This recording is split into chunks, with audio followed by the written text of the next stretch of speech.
You know, Hero Black 11. Bago na dyan naman namong kasi excited na kakaabrihan ni ba?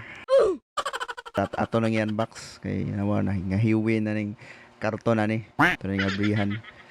So ang kabalon sa mga specs ani. Ang say detailed nga specs. So ato lang tan-awon ang say sulod sa box niya. So ato nang gisiyon.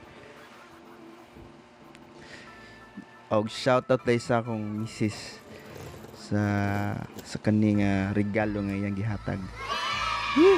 Sus lutay. So amo ni siya ang iyang hard case.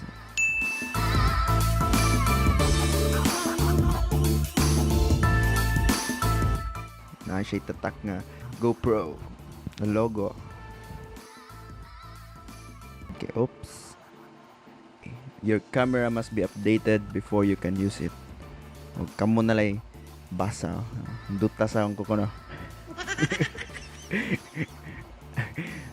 Ininsik mo ni. Okay, ato ning i-background ng karton para nindot atong unboxing. So, tcharan! So, mo ni ang sulod sa hard case. Mo ni ang USB cable. I think gamit ani kay pang charge. Pwede na! Included also sa box ang outdoor nga adhesive tape. 3M ang brand. So mo ni usual nga gamiton nga tape for outdoor. Okay, mo ni ang yung battery, enduro battery nga giputos og bond paper. Tangon ni bond paper. Og mo ni ang curve mount and then mount screw. Og ang atong bida karon ang Hero 11 Black. Dutay. Giputos gihapon ni siya bond paper.